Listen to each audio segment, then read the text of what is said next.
오늘 한 주 아직 끝나진 않았지만은 코스피는 5.19% 빠졌고요. 코스닥은 10.56%가 빠졌습니다. 시장의 낙폭이 갈수록 커지고 있는데 오늘 나왔던 뉴스를 한번 보면은 반대 매매가 얘기가 계속 나오고 있습니다. 그만큼 개인 투자자분들이 굉장히 좀 어려운 시간을 겪고 있고 그리고 이겨내야 되는 시간이다라고 얘기를 이제 저는 생각을 하고 있는데 그러면은 우리가 이런 시장에 대해서 어떻게 한번 좀 대응을 한 게 좋을까? 그리고 어떤 식으로 과거를 한번 비추어 봐서 우리가 예측을 해보는 게 좋을까를 한번 좀 얘기를 해볼까 합니다. 아마 지금 시장을 굉장히 좀 힘들다라고 생각하시는 분들은 오늘 영상을 보면서 어, 나도 잘할 수 있을 것 같은데 라는 생각을 좀 가질 수 있었으면 좋겠고요. 그리고 그런 마음으로 좀 영상을 이렇게 좀 만들어 봅니다. 과거의 하락장에 있었던 하락률을 한번 체크해 볼 거고요. 그리고 하락장 이후의 상승률을 한번 좀 체크해 볼 겁니다. 과거에 우리는 크게 한 네 번 정도, 세 번을 이제 하락장을 맞이를 했었죠. 첫 번째는 IMF 시절에는 마이너스 63%, 그리고 금융위기 시절에는 마이너스 51%, 코로나 때에는 마이너스 30%, 34%, 그리고 현재는 마이너스 30% 정도 하락을 맞이를 하고 있는데 과연 그때 당시에 어떤 상황이었었는지 한번 보면서 우리가 그때 한번 좀 감정이입을 해보고 그때 당시 생각을 한번 좀 회상을 해보고 그리고 나서 얼마만큼 좀 이 주가가 다시 올라왔는지를 한번 보도록 하겠습니다. 좀 안타까운 얘기들이 많아요. 1997년 11월에 우리나라는 IMF를 맞이하게 되었고 그리고 정확하게는 17년도 12월 3일부터 IMF 관리체제 기간에 돌입을 하게 됩니다. 그때 당시에 환율이 사상 처음으로 달러당 2,000원대를 넘어서게 되고요. 전 아직도 기억이 나는 게 그때 당시에 저희 아버지께서 사업을 하셨고 마찬가지로 다른 분들하고 똑같이 그때 부도를 맞게 됐습니다. 외할아버지가 미국에 계셨었는데 달러를 저희 집에 보내주셨어요. 우편으로 해가지고 그때 어머니가 그 우편을 들고 이렇게 가슴 깊이 안고 계시면서 좀 이렇게 뭐 안도의 한숨이었을지 제가 그때 당시에는 정말 어린 나이로 어떤 마음이었을지는 잘 모르지만은 어머니께서 가슴 깊이 그 달러 같은 봉투를 안았던 거를 저는 기억을 하고 있습니다. 그때 당시에 굉장히 많이 힘들었죠. 그리고 98년도 2월 달에 발생이 되고 나서 한 약 2, 3개월, 2, 3개월 뒤에 흔들리는 가정 실직하는 이제 자살이 증가를 하고 있다라는 뉴스 기사가 연일 안 좋은 기사들이 악재에 나왔었고요. 그리고 그때 당시에 지하철을 타면은 이 지금 광고 붙어 있는 쪽에 우리는 한 사람당 개인 부채가 몇 달러 있습니다. 라는 내용들이 문구가 있었던 걸로 좀 기억을 합니다. 기업들의 외국인 자본들과 그리고 아시아 경제 불안감으로 인해 가지고 외국인 자본들 급격한 유출이 유동성이 하락을 하게 되고요. 그리고 외환 보유가 바닥이 났고 그때 당시에 외환보유국 달러가 1, 2를 다투고 있었던 데가 아마 중국하고 일본. 그렇기 때문에 우리나라는 금모으기 운동을 했었고요. 그리고 충격을 극복할 수 없을 정도로 단기간에 파산. 그러니까는 대응을 할 수 없을 정도로 너무 시간이 빨랐기 때문에 단기간 기업들이 줄지어 부도를 하게 되었고 그리고 대량 실직이 일어나게 됩니다. 그때 당시에 정말로 우리나라 주식이라든지 사실 주식시장보다는 어떤 실물 경제가 더 큰 폭으로 하락을 했고 충격이 굉장히 컸었죠. 하지만은 우리는 이제 주식을 한번 얘기를 해보면은 그때 당시에 한번 주가를 살펴보도록 하겠습니다.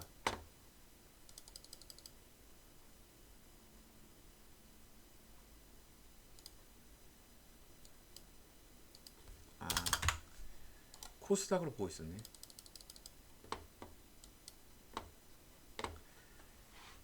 97년도 11월부터 시작을 해갖고 쭉 하락하는 모습들이 보였었고요. 직전 고점부터 지금 마지막 바닥까지는 한 60% 정도가 빠지는 모습들이 보여졌습니다. 그러고 나서 한 빠지는 기간들을 살펴보면은 한 1년 정도 시간이 걸렸었던 것 같고요. 한 번에 쭉 빠졌던 원웨이 쪽이 아니라 한 번 강하게 빠졌다가 다시 한 번 더 반등을 주고 빠지는 모습들이 보였었습니다.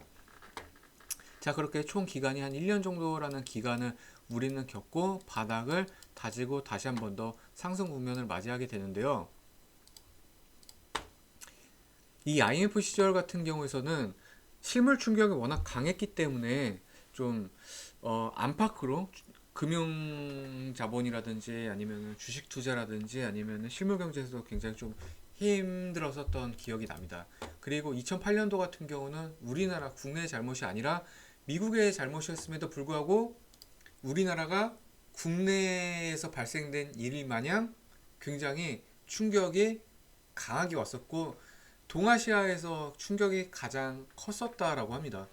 2008년도 금융위기 2007년부터 시작을 해가지고요. 8년도까지 세계 금융위기가 시작이 되었고 그리고 후반에 2000년도 후반에 미국 금융시장에서 시작되어서 전 세계로 파급된 대규모 금융위기 사태를 통틀어서 이르는 말이다. 그러니까 한 개의 사태가 아니라 여러 가지 복합적인 어떤 사태가 줄지어서 나왔었다라고 보시면 될 것 같고요.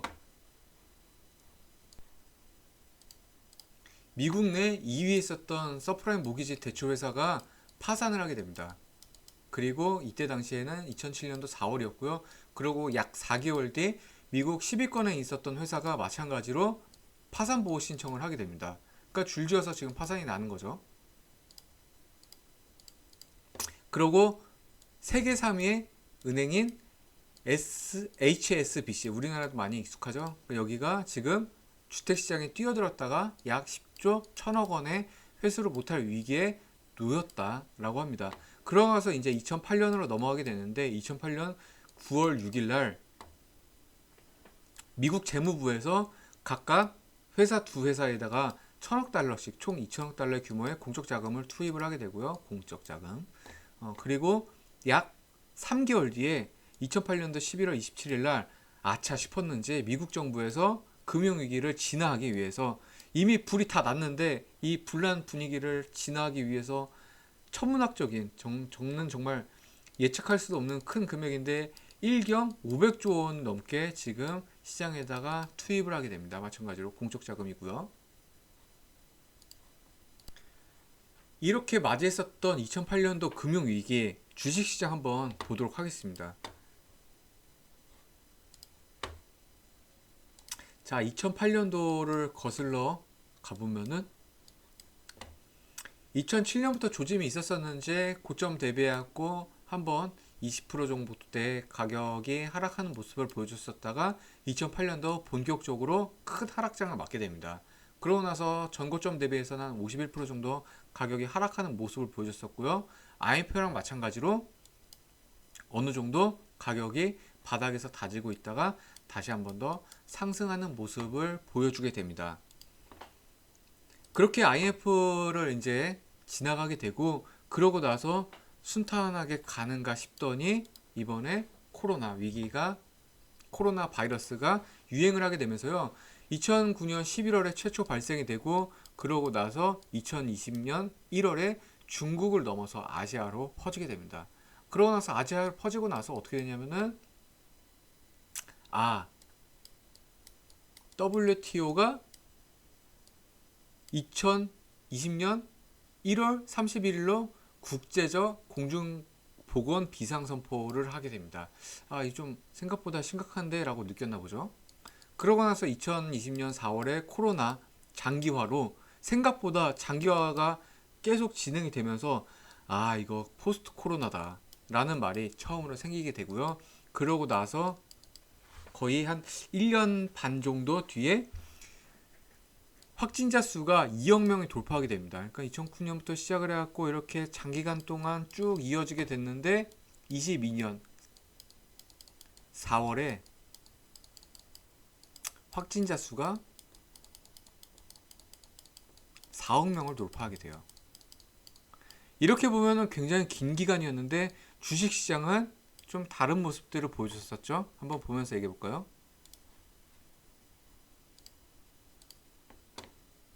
자, 이번에 코로나 때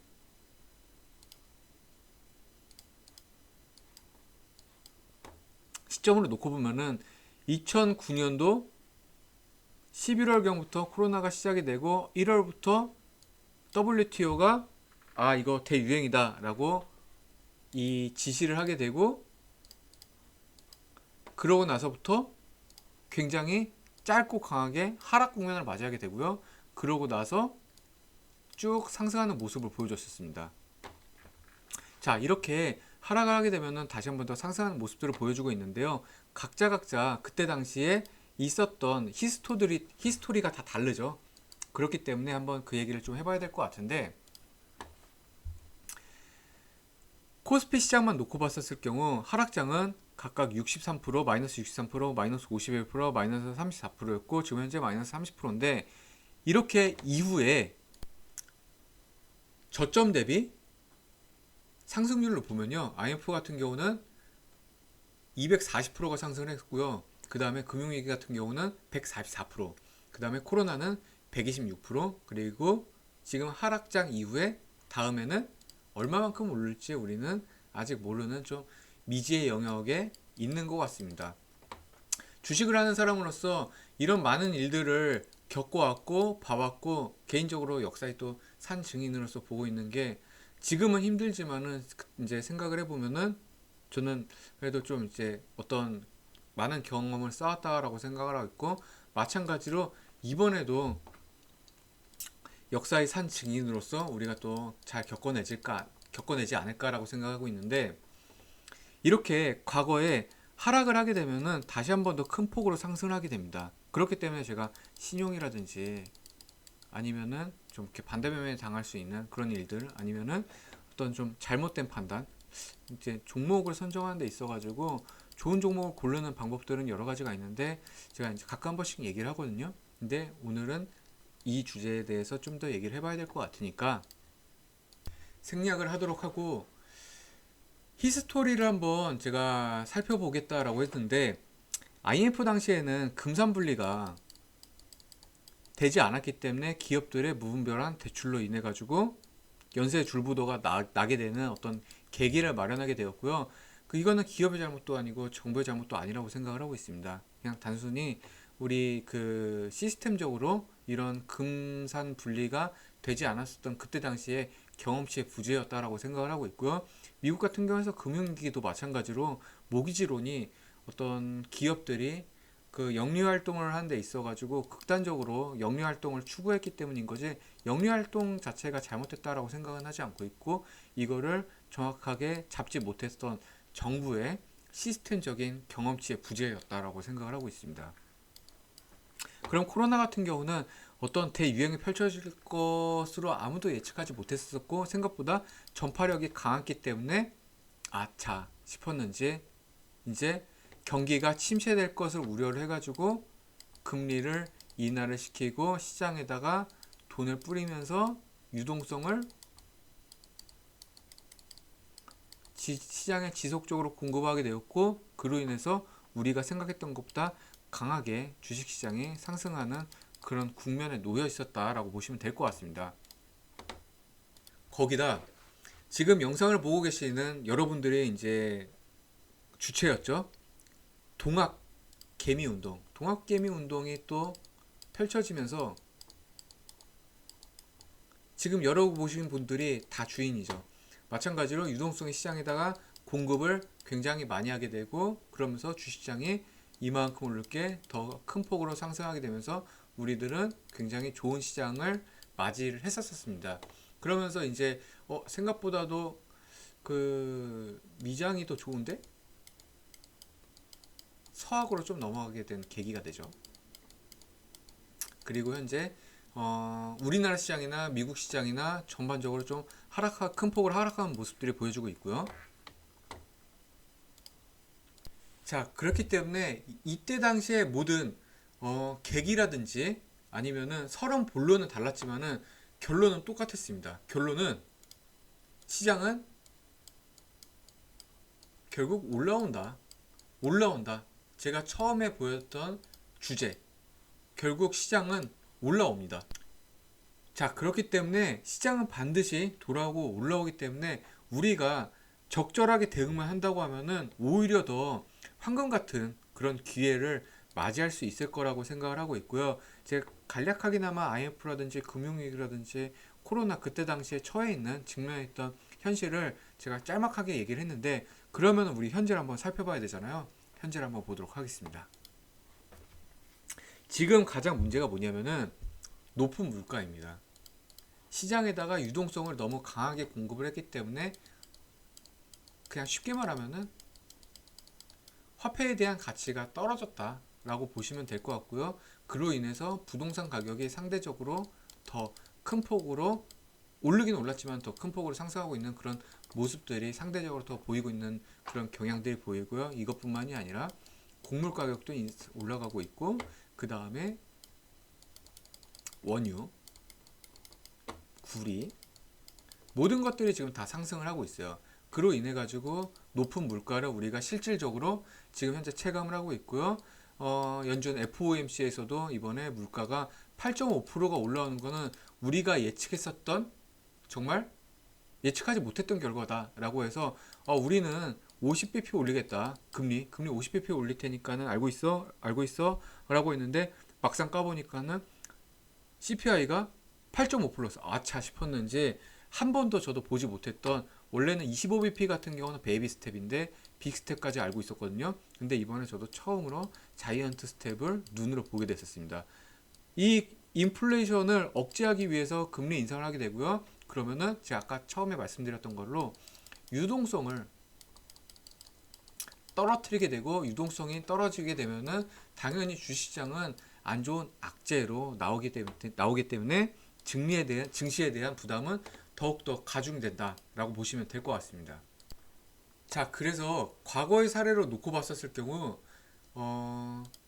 IF 시절도, 금융위기 시절도, 코로나 시절도 결국 다 슬기롭게 겪고 이겨냈잖아요. 자, 그렇기 때문에 이번에도 결국 이겨낼 것으로 저는 생각을 하고 있는데, 결국 증시는 높은 물가를 다시 잡을 수 있다는 희망이 보이는 순간 저는 반등할 거라고 생각을 하고 있습니다. 전 이렇게 생각을 했는데, 저보다 조금 더 심도 있게 고민을 하고 레포트를 쓰신 분의 얘기를 한번 좀 보도록 할게요.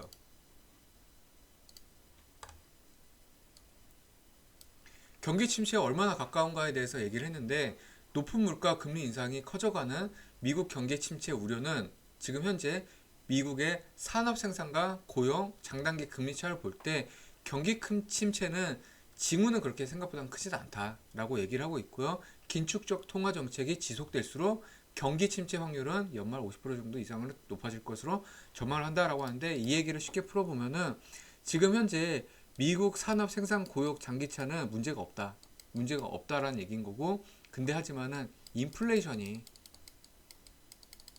자꾸 문제가 된다고 하면은 금리를 올릴 텐데, 이 금리를 자꾸 강하게 올리게 되면은 긴축 정책을 강하게 펼칠수록 경기 침체 확률은 좀 올라갈 것으로 전망을 한다라는 얘기입니다.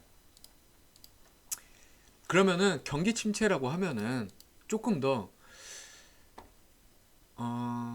좀 학술적으로 접근을 해야 한다고 할까요? 보면은 일반적으로 GDP 성장률이 2분기 이상 연속적으로 꺾이게 되면은 마이너스일 경우를 이제 경기 침체라고 합니다. 그렇기 때문에 저점에서 저점까지 2분기가 빠진다고 하면은 아마 경기 침체 국면이다라고 얘기를 하고 있고요. 근데 생각하는 것보다, 여러분들이 느끼시는 것보다, 여러분들이 체감하시는 것보다 이 고점에서 저점을 빠지는 기간은 길지 않았고요. 그리고 미국의 사례를 한번 볼게요. 미국의 사례를 놓고 봤었을 경우 1960년대부터 지금 현재까지 총 9차례 경기 침체가 발생이 되었다고 하고, 그리고 경기 침체 기간은 관찰 기간 동안 총 750개월 동안 이제 살펴봤고, 그리고 95개월 동안 하락을 했었다. 그리고 이 기간은 총 13%밖에 안 된다라는 얘기입니다. 그리고 이례적으로 2020년 코로나19의 경기 침체는 현대 미국 역사상 가장 길었던 128개월 경기 확장을 끝낸 어떤 코로나가 이 기간을 경제 확장 기간을 트럼프 때부터 지금 바이든까지 긴 확장 국면을 유지하고 있었었는데 코로나가 이거를 끝내버렸다라는 그런 이야기입니다. 자, 경기의 저점은 생각보다도 고점에서 저점으로 빠지는 기간은 길었고 그리고 상승 국면은 다 길었다라는 이런 이야기인데요. 차트 보면서 한번 다시 볼게요. 자, 차트를 보시면 아시겠지만은